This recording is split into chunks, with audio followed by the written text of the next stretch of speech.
नमस्कार। आज देश की तमाम फटाफट खबरों में आपका स्वागत है। पश्चिम बंगाल भाजपा की कोर कमेटी की बैठक शनिवार यानी आज पार्टी के राष्ट्रीय अध्यक्ष जेपी नड्डा के आवास पर चल रही है। ये बैठक आगामी विधानसभा चुनाव के मद्देनजर बाकी सीटों के लिए उम्मीदवारों को तय करने के लिए है। भाजपा पश्चिम बंगाल में पहले 2 चरणों के चुनाव के लिए उम्मीदवारों की घोषणा कर चुकी है। केंद्रीय गृह मंत्री अमित शाह भी बैठक में मौजूद हैं।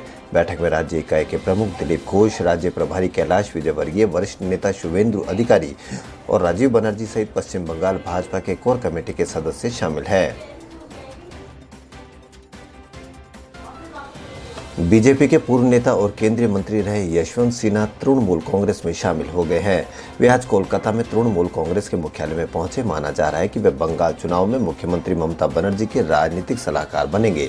टीएमसी में शामिल होने के बाद यशवंत सिन्हा ने कहा कि प्रजातंत्र का मतलब होता है कि सरकार के प्रतिनिधि 24 घंटे जनता के प्रति अपने कर्तव्यों का पालन करे। देश का अन्नदाता पिछले 3 महीने से दिल्ली की सरहद पर बैठा है और किसी को कोई चिंता नहीं है। देश में शिक्षा, स्वास्थ्य दुर्दिन से गुजर रहे हैं, लेकिन सरकार को कोई फर्क नहीं पड़ रहा है। उन्होंने दावा करते हुए कहा कि इसमें कोई शक नहीं कि तृणमूल कांग्रेस बहुत बड़े बहुमत के साथ सत्ता में वापस आएगी। होली के मौके पर एयरलाइंस कंपनी हवाई यात्रियों को बड़ी सौगात दे रही है। एयरलाइंस कंपनी स्पाइस जेट ने 28 मार्च से नए रूट पर 66 नई फ्लाइट सर्विस शुरू करने का फैसला किया है। इस सुविधा का फायदा कई छोटे शहरों को मिलेगा। होली के मौके पर छोटे शहर से ताल्लुक रखने वाले लोगों को घर पहुंचने में आसानी होगी। होली के मौके पर स्पाइस जेट ने बड़ा फैसला किया। 28 मार्च से स्पाइस जेट कुल 66 नई फ्लाइट शुरू करेगी। भारतीय किसान यूनियन के नेता राकेश टिकैत अपने पूर्व घोषणा पर अमल करते हुए कोलकाता पहुंच गए हैं। वे आज दोपहर में बंगाल के किसान नेताओं से बातचीत की। इसके बाद वे शाम को नंदीग्राम में महापंचायत करेंगे। कोलकाता जाने से पहले यूपी के बलिया में किसान महापंचायत करते हुए राकेश टिकैत ने कहा कि वे बंगाल चुनाव में बीजेपी को हराने का काम करेंगे। वह किसी राजनीतिक दल का समर्थन नहीं करेंगे, लेकिन लोगों को बीजेपी को हराने का आह्वान करेंगे। टिकैत ने आरोप लगाया कि देश के किसान बीजेपी की नीतियों से त्रस्त हैं। अब इस पार्टी को स्वीकार करने को तैयार नहीं है। अहमदाबाद में बुधवार के दिन किरीट परमार को महापौर पद की जिम्मेदारी सौंप दी गई है। आपको बता दें कि इतने बड़े पद की जिम्मेदारी को संभालने वाले किरीट ठक्कर बापा नगर इलाके की एक छोटी सी झुग्गी में रहते हैं। महापौर पद का कार्यभार किरीट को सौंपे जाने के पीछे माना जा रहा है कि भाजपा ने लोगों को संदेश दिया है कि एक सामान्य व्यक्ति भी अपने अच्छे काम के दम पर बड़े पदों पर पहुंच सकता है। किरीट परमार का साधारण सा घर और रहन सहन का तरीका देख हर कोई हैरान है। अब पूरे गुजरात में उनकी सादगी की चर्चा की जा रही है। कोरोना महामारी के दौरान भारतीय रेलवे माल ढुलाई की सर्वाधिक पसंदीदा परिवहन बनकर सामने आया है। रेलवे की माल ढुलाई पिछले वर्ष की तुलना में इस वर्ष ज्यादा रही है। अन्य वस्तुओं की ढुलाई बढ़ने से कोयले, पेट्रोलियम तेल और लुब्रिकेंट्स की ढुलाई घटी है। वहीं लोहा, सीमेंट, अनाज, उर्वरक और कंटेनर की ढुलाई बढ़ी है। रेलवे बोर्ड के चेयरमैन सुनील शर्मा ने मीडिया से चर्चा करते हुए कहा कि रेलवे ने चालू वित्त वर्ष के दौरान 12 मार्च तक इससे पिछले वित्त वर्ष के मुकाबले माल ढुलाई के आंकड़े को पार कर लिया है। कोरोना वायरस महामारी को देखते हुए यह रेलवे के लिए बड़ी उपलब्धि है। दिल्ली से देहरादून जाने वाली शताब्दी एक्सप्रेस में शनिवार सुबह आग लग गई। हालांकि इस घटना में किसी के हताहत होने की कोई खबर नहीं है।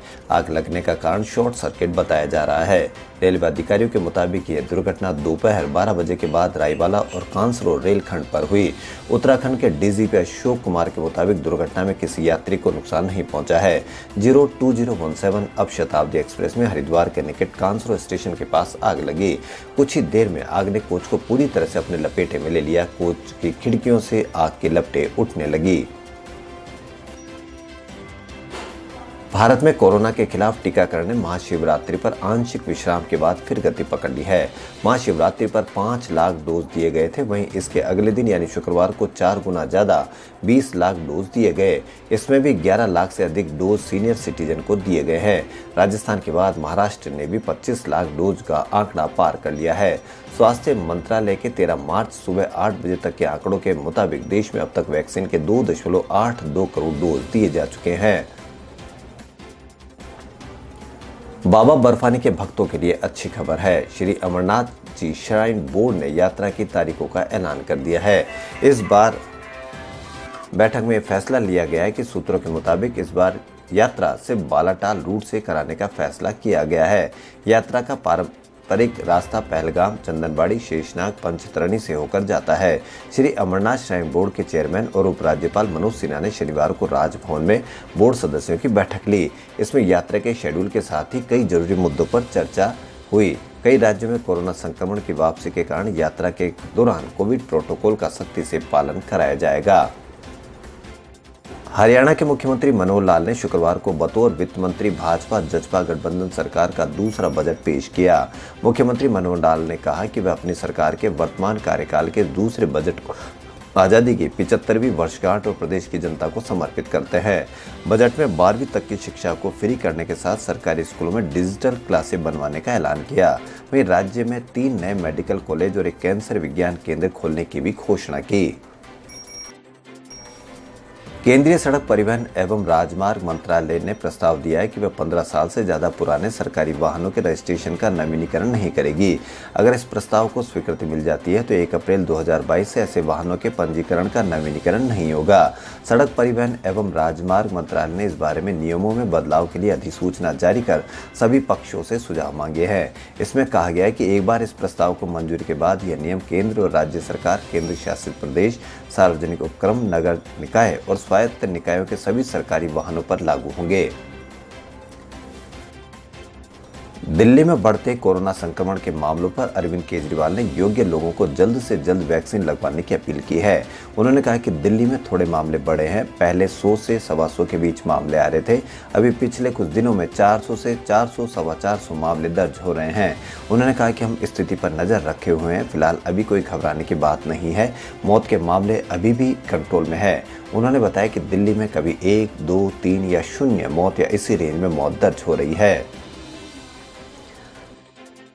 पश्चिम बंगाल विधानसभा चुनाव के लिए बनाई गई कांग्रेस के स्टार प्रचारकों की लिस्ट में पार्टी अध्यक्ष सोनिया गांधी, पूर्व प्रधानमंत्री मनमोहन सिंह, पार्टी के पूर्व अध्यक्ष राहुल गांधी और कई अन्य नेताओं के नाम शामिल है। लेकिन G23 के सीनियर नेताओं गुलाम नबी आजाद, आनंद शर्मा और कपिल सिब्बल को इसमें जगह नहीं मिली है।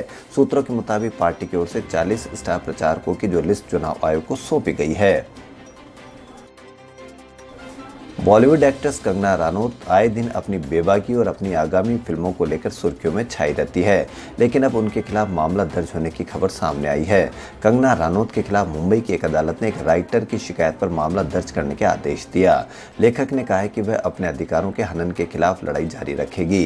बीते दिनों कंगना ने अपने बैनर के तले film Didda the warrior queen of Kashmir का ऐलान किया था, जिसके लेखक आशीष कौल ने कंगना रनौत पर ही कॉपीराइट उल्लंघन का आरोप लगाया था, जिसके बाद अदालत ने पुलिस को रनौत के खिलाफ धोखाधड़ी का मामला दर्ज करने के आदेश दिए। बॉलीवुड स्टार सलमान खान के फैंस बीते लंबे समय से उनकी फिल्म का इंतजार कर रहे हैं। वे इन दोनों एक साथ अपनी 3 फिल्मों की मेकिंग में बिजी है। इसी बीच सलमान खान ने अपनी फैंस को एक दमदार सरप्राइज दे दिया है।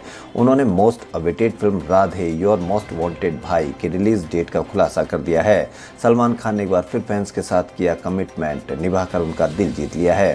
फिल्म आज से ठीक 2 महीने बाद 13 मई 2021 को रिलीज की जाएगी।